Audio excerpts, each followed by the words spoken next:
Death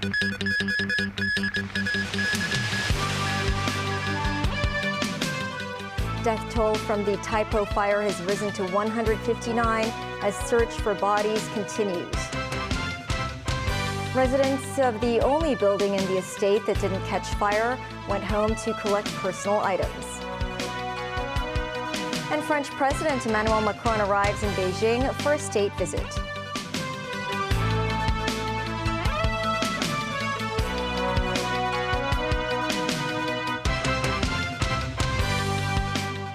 Hello and welcome to TVB News. I'm Melissa Hekalea. Police say 159 people were killed in the Taipo blaze after 3 more body remains were discovered. About 31 people are still missing. Authorities say they have completed searching all 7 buildings of Wang Fuk Court. Mimo Singai reports. Members of the Disaster Victim Identification Unit, or DVIU, continued their search at Wan Chan House in Wang Fuk Court on Wednesday morning. On the 5th day of searching, DVIU found 3 more bodies. In the evening, the police said 159 people died in the blaze, with the age ranging from 1 to 97. While 140 bodies have been identified, 19 have not. We recovered 82 corpses from Wang Tai Kok, which was the second affected building. And the first one being Wang Chang, we found 70. And for the rest, Wang Sin Kok, we found 3. For Wang Dou and Wang Seng, we found 2 and 1 respectively. That means for Wang Kin Kok and Wang Yan Kok, we didn't find any corpse remains. Another one that which was, we believed that should be either Wang Chang or Wang Tai, but we cannot ascertain at this moment because we still need to do some inquiry. And at the same time, this body has not been identified by anyone yet. Chow said the DVIU has completed the search inside the blocks, but authorities will look under the collapsed bamboo scaffoldings for any potential bodies. Many Wang Fuk Court residents said they did not hear the fire alarms go off during the deadly blaze. Speaking to the media after the initial investigation, the Fire Services Department said the fire alarms at the complex were not turned off, but they failed to work when authorities tested them. But the police said they have now arrested 6 men regarding the alarms. They were actually the contractors of the fire installation services, and for the offense of making false representation to the Fire Services Department in relation to the fire alarms, that they have deactivated the fire alarms during the renovation work. Another arrest was issued to a local man who was suspected of scamming public donation of $25,000. Memos 9, TVB News. Residents of Wang Chi House, the only block spared by the tragic fire in Taipo, are allowed to return to their homes today and tomorrow to collect personal belongings and valuables. Samantha Lee reports from Taipo.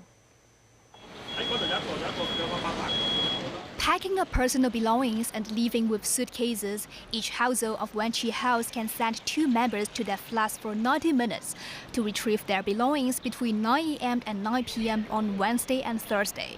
The authorities have yet to announce when the residents can move back in for good. To many of them, it is heartbreaking to walk by and see neighboring buildings severely burned in the estate.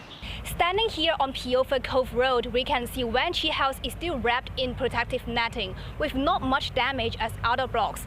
However, a resident told me that some of the doors inside are destroyed and open. A video by a resident showed that corridors in Wang Chi House are mostly intact, with electricity and water supply still available. This man said his door was forcibly opened, but his flat was not wet. This woman said she took out personal documents, such as birth certificate and some clothes. There is no place like home. It would be difficult for me to get used to a new living environment, said this resident who has lived here for decades. Meanwhile, some taxi drivers were on standby outside the housing estate to offer free rides for affected residents. So I feel also very sad about this kind of things happened, and especially I'm also the resident of here in Taipo, and I would like to give a hand to those people who were facing this tragedy. No matter what, we are spared the whole day to give them help wherever they are. Only the main thing is in Hong Kong, within the boundary. Of course, I can take you there. Samantha Lee, TVB News. The government says the establishment of an independent committee for the Taipo fire will increase the efficiency of the investigation. Chief Executive John Lee said on Tuesday he announced the setting up of the committee. The independent committee will operate in a similar way to some of the major incidents in Hong Kong in the past, including the traffic accident on Tuen Mun Road in 2003. The government says authorities will assist the committee by providing the group with information that can help them complete their work as soon as possible. The government said the CE invited the Chief Justice to recommend a judge to head the committee. A survivor of the deadly fire at Wong Fuk Court shared his experience of escape with TVB News. He says he hopes the government's independent committee will bring clarity and truth to residents and called for society to continue supporting his and other affected families. Celine Chan has more. 而家成間屋都係濃煙，我開唔到門㗎啦。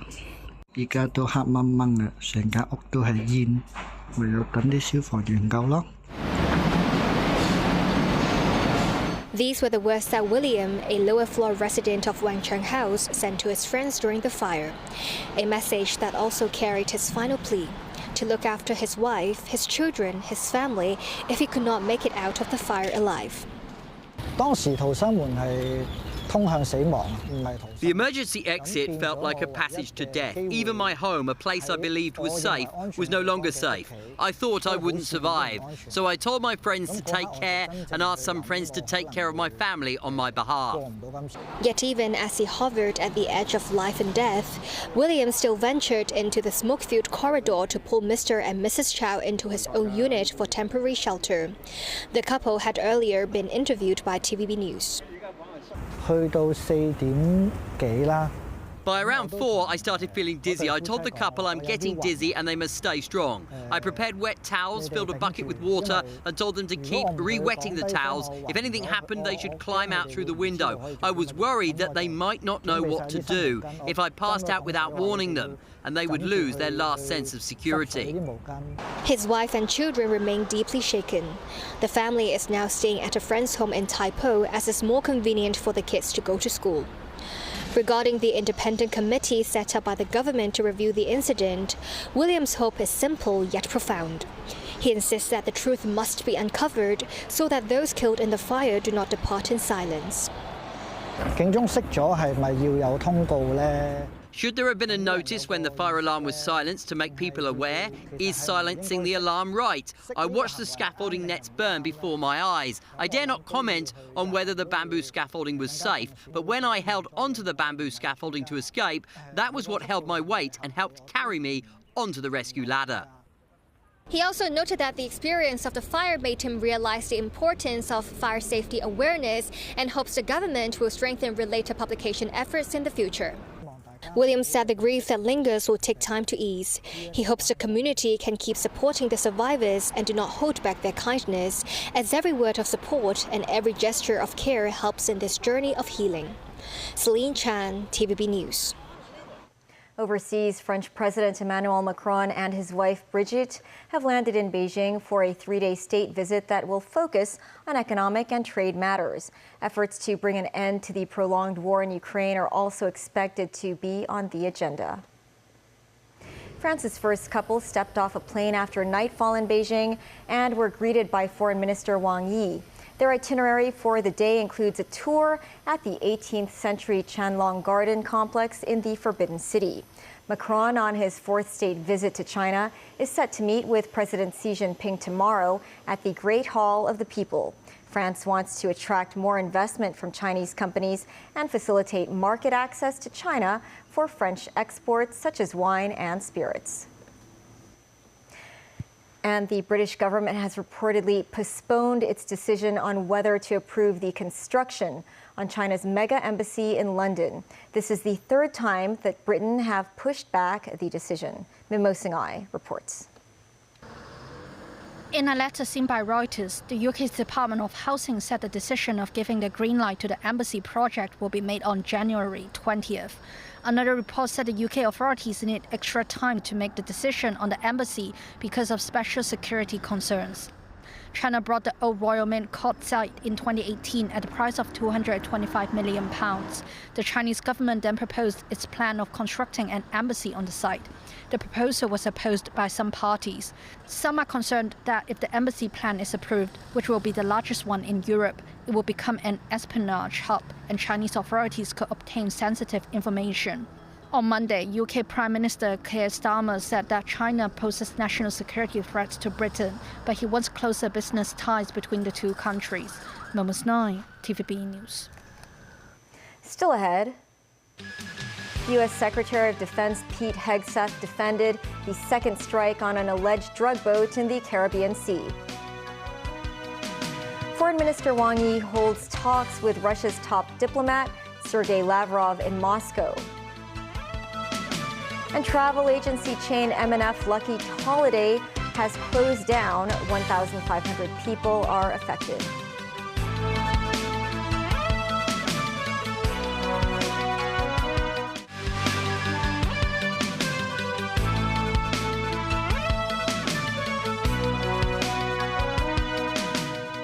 Welcome back. U.S. Secretary of Defense Pete Hegseth defended the secondary strike on an alleged drug boat in the Caribbean Sea. U.S. troops had fired for a second time on a boat to kill survivors of a first strike. He cited the fog of war as the reason for his not seeing any survivors in the water when the strike was ordered and launched. Daniel Rao tells us more. U.S. troops have carried out at least 21 strikes on alleged drug boats in the Caribbean and Pacific since early September, killing at least 83 people. This as U.S. President Donald Trump escalates a military buildup against Venezuelan President Nicolas Maduro's government.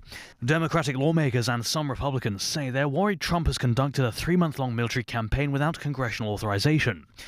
Lawmakers from both parties have also expressed alarm in recent days over a Washington Post report that U.S. Secretary of Defense Pete Hegseth on September 2nd ordered troops to fire for a second time on a boat to kill survivors of a first strike, which could violate international law. Hegseth, speaking at a cabinet meeting alongside Trump, defended the follow-up strike. I did not personally see survivors, but I stand because the thing was on fire. It was exploded in fire or smoke. You can't see anything. You got digital. This is called the fog of war. Hegseth has faced particular scrutiny about the strikes. The Washington Post reported the commander overseeing the operation ordered a second strike to take out 2 survivors who were clinging to the structure in the water in order to comply with the Pentagon chief's direction that everyone be killed. Hegseth said he had seen the first strike that day and then went on to another meeting. A couple of hours later, he said he learned that Admiral Frank Bradley had ordered the second strike. He said Bradley made the correct decision to ultimately sink the boat and eliminate the threat. 2 U.S. officials told Reuters Hegseth has ordered lethal strikes on drug vessels, including the one in question, as part of a broader Trump administration campaign that equates suspected drug traffickers with terrorists, despite objections from many legal experts. However, the officials did not confirm Hegseth's involvement in the operational decision-making that led to the second strike on the day in question to complete the mission to destroy the drug vessel. They said the decision-making on the operation itself was handed off to Bradley, the head of the U.S. Special Operations Command, which carried out the operation. Dan Orell, TV News. Foreign Minister Wang Yi on Tuesday held talks with Russia's top diplomat Sergei Lavrov in Moscow. Wang said both sides are resolved to jointly safeguard the outcomes of the World War II victory, as well as the post-war international order, which calls for thwarting the provocative acts of Japan's far-right forces. The 2 foreign ministers have agreed to deepen bilateral ties to cope with global challenges. Danny Zhou tells us more. During a meeting with Russian Foreign Minister Sergei Lavrov, Foreign Minister Wang Yi has called for safeguarding the outcomes of the World War II victory, noting the talks between President Xi Jinping and Russian leader Vladimir Putin have charted the course of bilateral relations. Wang stressed the significance of building mutual trust and enhancing strategic communication and cooperation. He told Lavrov that the international environment has become increasingly unstable, uncertain and unpredictable. Yet, China-Russia relations dare to brave high winds and choppy waters and meet challenges head-on under the leader's strategic guidance.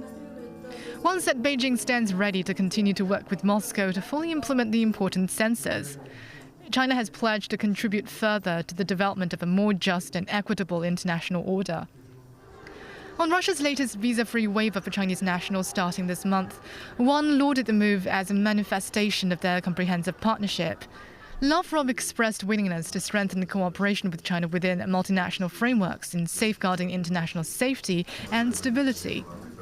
Reaffirming the One China principle, Lavrov voiced firm support for Beijing on the Taiwan question and further noted Russia supports China's hosting of the APEC Economic Leaders Meeting in Shenzhen next year. Danny Zhou, TVB News. Travel agency chain M&F Lucky Holiday has closed down. Some 1,500 people are affected, involving travel expenses of $1.7 million. The agency was still accepting orders 2 days ago. The travel agency's branch in Mongkok was not open this morning. There was no closure notice, although a phone number for the Tourism Industry Compensation Fund was posted on the door. The Tourism Industry Authority said it received notification from M&F Lucky Holiday on Monday that it intended to cease operations on Tuesday. This violates the tourism industry's ordinance requirement of at least 14 days' notice. The Tourism Industry Authority immediately revoked the company's license. The authority is investigating the case for suspected violations of the ordinance. Depending on the investigation results, the authority will follow up with prosecution procedures. 2 workers were stranded midair after a gondola malfunctioned outside a residential building, the Belchers, in Saiwan. A firefighter abseiled down to the gondola for rescue. The police received a report at about 3 p.m. that 2 workers were trapped on a tilted gondola. Firemen saved 1 worker at around 4 p.m. Another worker was also rescued half an hour later. That's the news. Thanks for watching. Bye for now.